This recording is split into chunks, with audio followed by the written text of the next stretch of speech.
Hey there, TV Talk fans. Well, I'm really excited to be here today with very special guests. We've got friend of the show, Marc Andreyko, and from One Day at a Time on Netflix, Todd Grinnell. Todd, thank you so much for joining us today. Thank you for having me. This is great. One Day at a Time, as we've talked about it on TV Talk before, it's been a show that's on kind of on the radar and getting a lot of really good buzz. I hadn't had a chance to really sit down and watch it. And so in preparation for this interview, I watched a bunch of episodes, and I could not put down this past season. So that's awesome. I'm genuinely really excited to have you in here. And that is the reason why I asked you about it, and I'm glad you love it so much, because I knew that a lot of the Collider fans would go, One Day at a Time, that's not my thing. It's everybody's thing. It's one of those shows that transcends the original, like Battlestar Galactica or Parenthood or, One Day at a Time. This is such a great show. Thank you so much. I mean, honestly, that is the nicest thing that you could say. And I feel the same way. I feel like we really, really love making this show. We love paying homage to the original show. We love making this current show. We really feel like it's got this amazing universal appeal to everybody. And the fact that, not everybody knows about it yet or has gotten a chance to see it, but once you do, you can't stop watching. That means the world. So we're just, we're really excited to get the word out so that people like yourself discover it and say, okay, I'm going to give it an episode or two and see how it goes, and then rifle through all 3 seasons. And I'm actually jealous of the people that are going to get to watch it for the first time, because that's an old cliche, but I wish I could rediscover it again. Because finding something, where you're hoping it's decent and having it just be like transformative.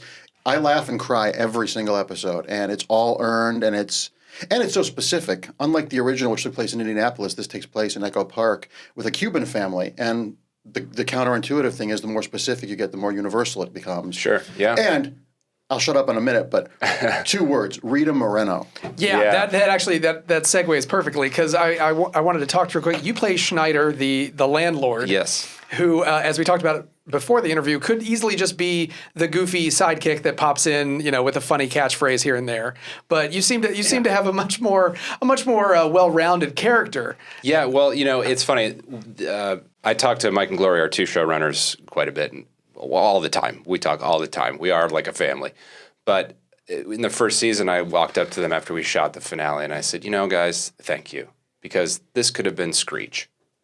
Nothing against Screech, but it could have been a very one-dimensional, kind of zany neighbor, the cliche of the sitcom neighbor. And thankfully, they have given Schneider, we've all given Schneider, more dimensions. And for those that haven't watched the show, this version of Schneider is a trust fund kid from Canada who his dad got on this building because he can't really do anything else. Yeah. And it works so beautifully. And when you get to...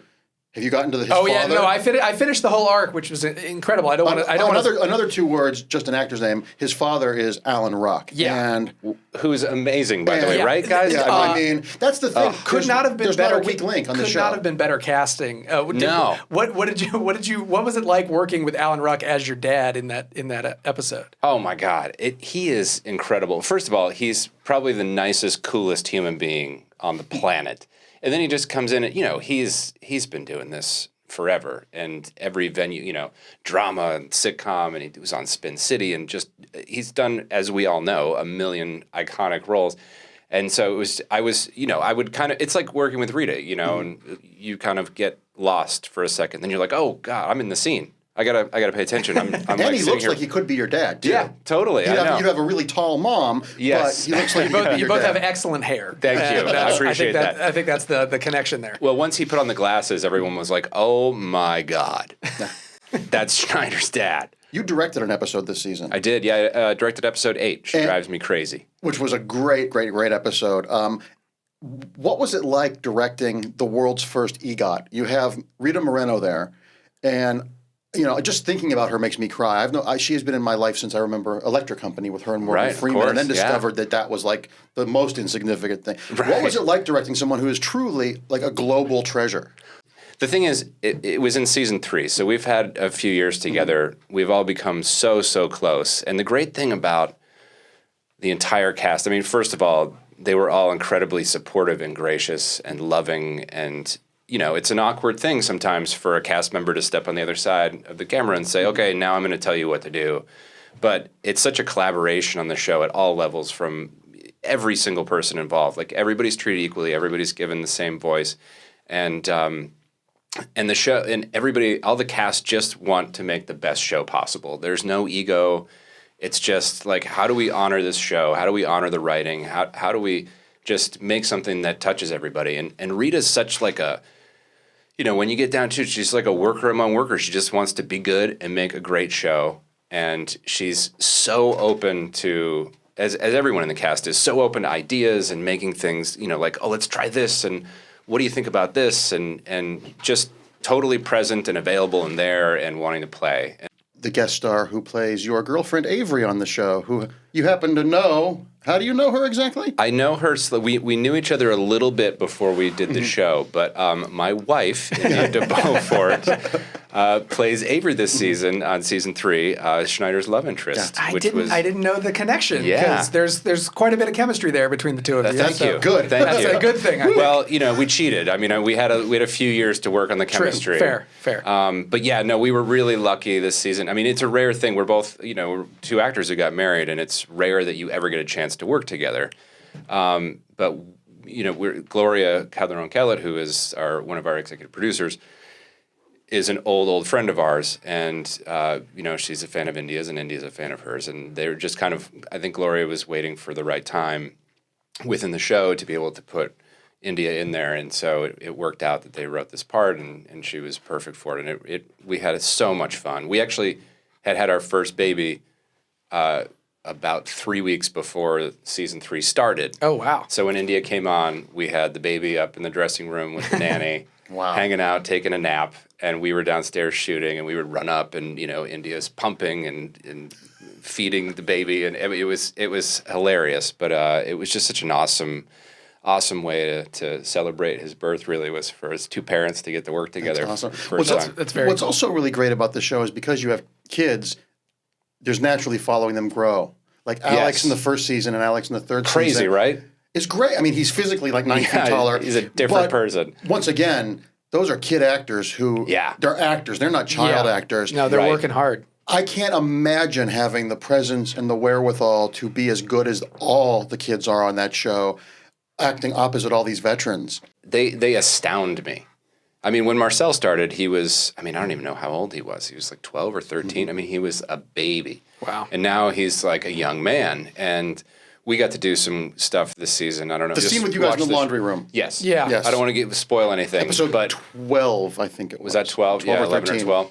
He is just, he's an incredible actor, and Isabella is incredible. I watched them. I was watching with my mother-in-law's visiting, so we were rewatching the season to show her because she doesn't have Netflix at home yet. And I was just blown away. I was watching as an observer, just an audience member, and I was watching Isabella and Marcel in a scene where they're on a boat, and I was just blown away. And I texted them both, and I said, "You guys are amazing this season." And yes, as a teenager or a younger person, I would never be able to do what they do.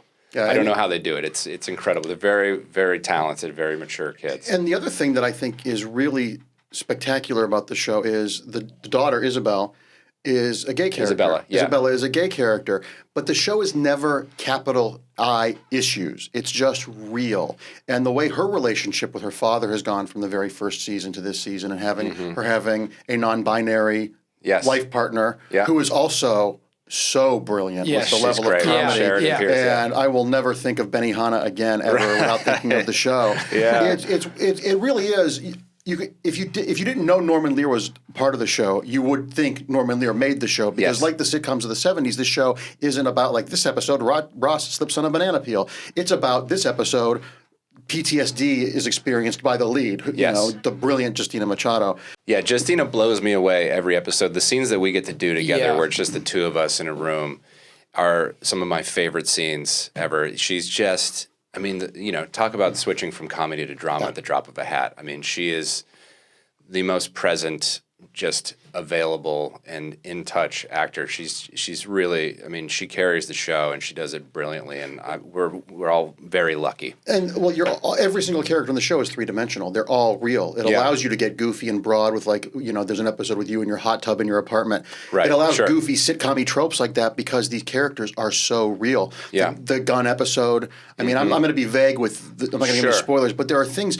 The final episode, the big scene you guys had on the couch after your big Emmy episode. Yes.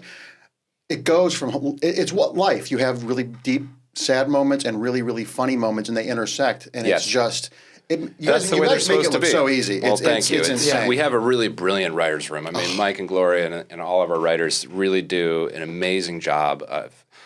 You know, we're lucky. We're honored to sort of have the DNA and heritage of Norm and Lear infused into the show, and they take that and run with it and really stay within that tone and that style. And I think what I love about it is that you're right. Yes, I mean, we're telling, you know, there's issues we talk about, but it's not smacking you over the head, and we're not doing only zany comedy without balancing with reality. And so it's, you know, it's really just it's an honest story of a true American family. And real quick before we wrap up, I was just curious about some stuff because you've been an actor for such a long time, all over the place, and I was wondering, had you done a lot of multicam sitcom work before this show? Because it's not really, you know, the multicam sitcom has ebbed and flowed over the years, and it's been there was a dry spell for quite some time. Yeah. So I was wondering what your history was with the format and how you brought that experience to One Day at a Time. That's a great question. I actually, you know, I grew up addicted to all multicam sitcoms. I mean, I could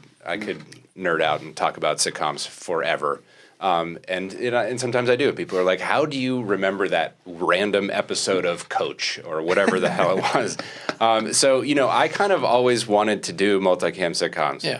And the first show that I ever did, I literally went from being a waiter in Hollywood to being on this show called Four Kings, which was the creators of Will and Grace, Max Muchnick and David Cohan.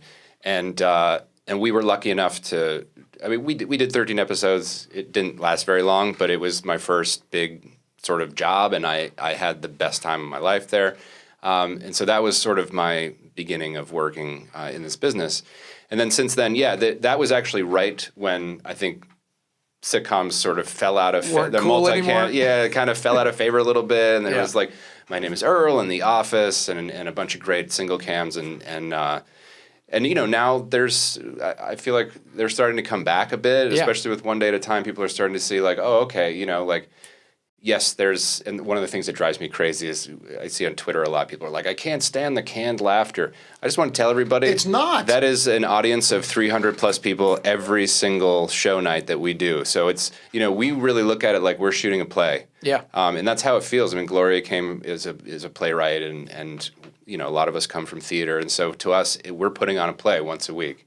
Now I can watch episodes and be like, oh, my buddy Maurice is in the audience because I can hear his really specific laugh. Or, you know, like when I watch Will and Grace or any of those shows, you can hear Jim Burrows laugh in the back. It's very specific, you know, and I love being able to pick that out.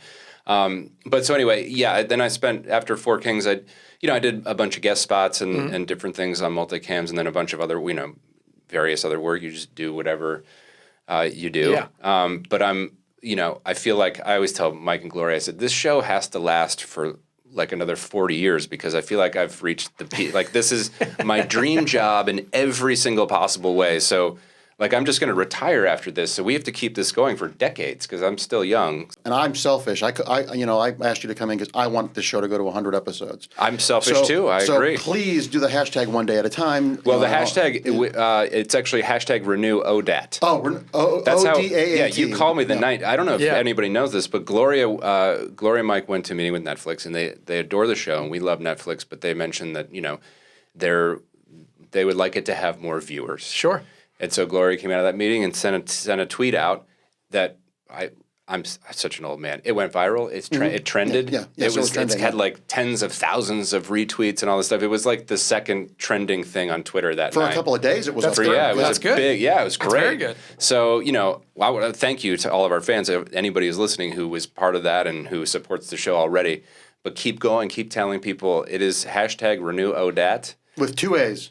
right? With 2 A's, yes. One day at a time. That's right. Thank you. ODAAT. ODAAT. Which sounds like an alien, like ODAAT. a race of aliens in Star Wars. Right. Yeah. But so hopefully, we get people, like yourself who didn't know about the show until last week. Yeah.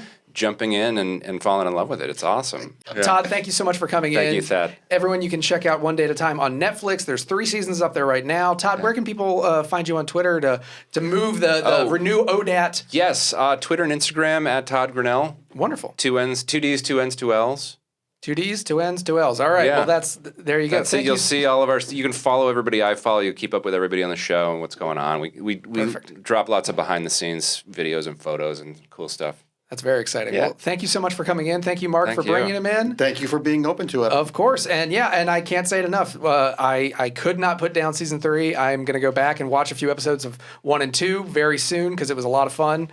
I'm a big proponent of multicam sitcoms when they work. And this is a perfect example of one that works so well and is so entertaining and heartwarming at the same time that I could not recommend it highly enough for everyone out there. If you like comedy and you like a little tear to well up in your eye as you're watching your comedy, this is the show for you. So One Day at a Time on Netflix. Check it out. Thank you so much, Todd, for coming in. Thank you. That's high praise coming from you, so I appreciate it. Guys, let's hug. You guys have been so good to us. I appreciate it. This sounds like this You feels said like so a hug many nice moment at the things. end of One Day at a Time. Yeah, right? Yeah, I we love got it. to freeze when the directed by credit comes Yeah, on. exactly. Exactly. It's a very special episode.